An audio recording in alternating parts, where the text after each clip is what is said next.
Good morning, everybody, and happy holidays. We're drinking wine at 9. Today we're drinking champagne at 9 because that's what we do.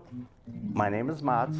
I'm your host, and I have a repeat guest today. It's our last video of 2024, so we thought it to be appropriate to go out with bubbles.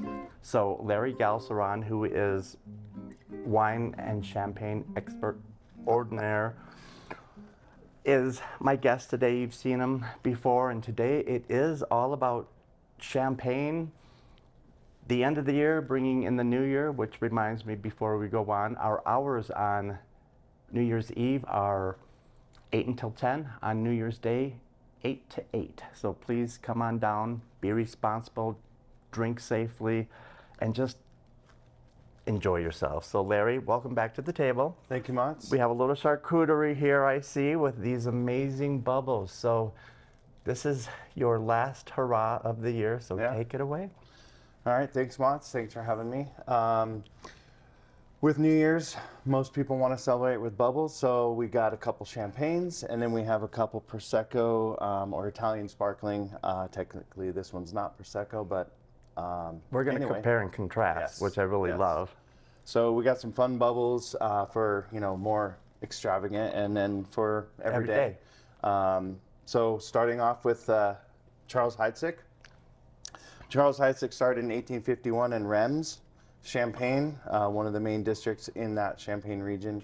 And he picked up the moniker Champagne Charlie because he was traveling to USA all the time, north to south, just showing his wines. And so everyone kind of said, oh, that's Champagne Charlie, which is where that nickname came from. And he actually has a Champagne Charlie special cuvee that he makes along the lineup. But today we have the Blanc de Blanc, which means white of white, which is all Chardonnay. I love this. And that's this one right here. Beautiful, nice golden color. You're getting jasmine, you're getting gardenias, you're getting a lot of fresh florals, not so much in the autolytic department. It's not brioche, it's not pie crust, it's not toasted hazelnuts. It's lifted and elegant. It has finesse, and this would pair perfectly with one of those little bit of charcuterie tidbits. And before you go on, I have to give credit to their new cellar master. She is amazing. Her name is Elise Losfeld. She took over from Cyril Brun, who was there, and elevated the house equally. He came from Veuve Clicquot, went to Heidsieck, and now Elise has taken over. And praise to her, this is ambrosia. Yeah, and Charles Heidsieck uses, on average, 40% reserve wines. And that's important when you're trying to keep a house style, but also just layers and layers of aromas and textures, and just a taste profile that is just really appealing to most. This thing shows a lot of racy acidity, but not too much. Yeah. It's like that balance. Yes, it's very indicative of what's in the glass. I just had a little piece of charcuterie with some Wisconsin sausage, capers, little dill pickle. And you can put anything charcuterie before you or your guests. Just make sure you have two components. First is taste and variety. The next component, I think, is salt. It just pairs beautifully with champagne. People think, ooh, champagne and chocolate. No, no, no, no, no. Bad pairing, bad pairing. So let's go on to number 2. All right. On to the Brut Reserve non-vintage. Again, using those reserve wines.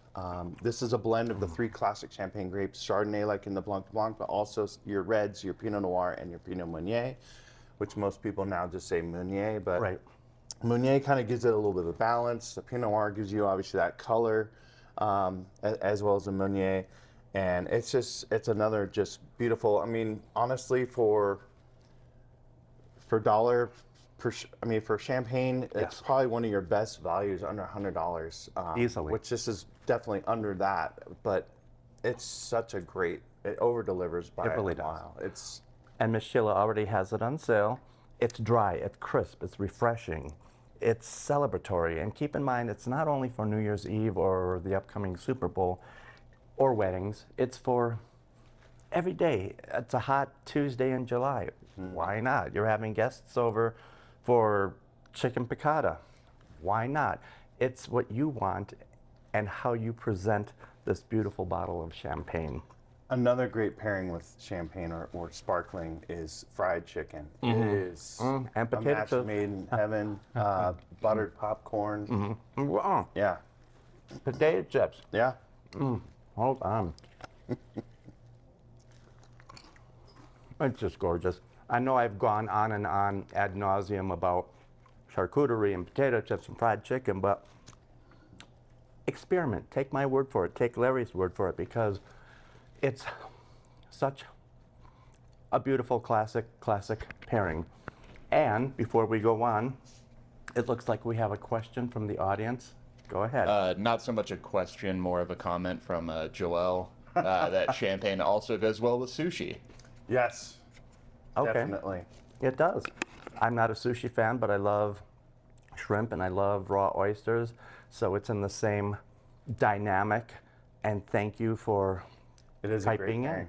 Absolutely. Done that a few times. Okay. I wish you liked sushi. Now on to Italy. All right, so coming out of Veneto region, way up north, about probably an hour and a half north of Venice, the town.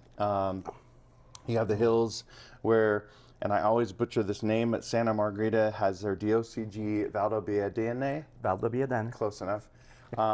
Very steep hillsides, but they're directed into the direction of the sun, so you're kind of that east-south region, and it gives it more sun exposure, which helps ripen those grapes. Right. All the fruit for this wine is hand harvested, as champagne is hand harvested too. Forgot that key component, and that way you can get those whole clusters. And one of the biggest difference between champagne and prosecco as well is prosecco is meant to be consumed pretty much immediately at purchase. Sure. Or champagne you can sit on for a while. And with this one, this is 100% Glera grape, which is very bright, fresh. You get a lot of like pear and Right, and quince. yeah. It's beautiful. It's a heavier mouthfeel, I think, than the two champagnes that we just tasted. So you get more, It's not quite as dry as your champagne. Yes. There's a little more it's more off residual dry. sugar. But it's still dry. Yeah. I mean, don't get me wrong. It And is. it's beautiful. It's perfect for mimosas and maybe a little blue cheese from Wisconsin. Oh, come on. Let's try that. Hold on. Gorgeous. Gorgeous. It just pairs so beautifully with so much, not only blue cheese or oysters or orange juice, just have it open for your upcoming New Year's. Yeah. Just something to start with that's inexpensive. Like I said, Miss Sheila has these on sale already. And it's a nice way to make people feel comfortable, make them at ease, because that's what bubbles do. They just make you sit back and smile. Yeah. And bubbles are great for whether you're just toasting the new year or if you're having it with your meal, and a lot of the appetizers. It's always a good time for bubbles. Right, it delivers because the price point is so appropriate and attractive. Yeah. That's why it's a hot category. And Santa Margherita, they started in 1932 up in that Veneto region. The name comes from the wife of Gaetano Marzano. He named it after his wife. And a lot of people know of Santa Margherita. The Pinot Grigio is Right, kind of their staple. But they make a lot of great Very wines. recognizable, And this is absolutely. one that I wanted to make sure we featured for New Year. So that leaves us one last sparkling rosé prosecco Yep. Santa bottle of Margherita. bubbles for the 2024 season. Take it away. Santa Margherita Rosé, fairly new to their portfolio, although it's been out for a few years now. But Rosé out of the Veneto region has really kind of exploded. Most are made with Pinot Noir and Glera. This one is Glera, Chardonnay, and Malbec. So That's a little twist. different twist, yeah. You think Malbec, you don't think Italy, but they're growing it and making it, and it's a great blend. Beautiful. You're getting pomegranates, you're getting rose petal, hibiscus, a little wild strawberries. And it's beautiful because it's still dry. People think pink is sweet, rosés are sweet. No, no. They can be very dry. Right. Give them a chance. Give them a try. And at Argonaut, we're always here to help and lead you into the right direction.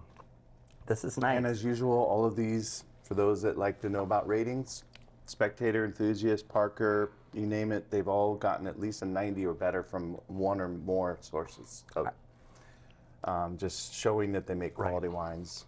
And that's why we feature these wines, these videos, whether it's champagne or wine or sake or whiskey. We make these videos for you. So please take away that amazing knowledge and please come see us at the Argonaut for your New Year's needs because we're here to help you. And we want you, the Argonaut staff, and all of our viewers and listeners to have a tasty and safe holiday season. So Larry, my favorite champagne toast, may all of your pains be champagne. Cheers to Cheers. that. We'll see you soon. Happy New Year. Happy New Year.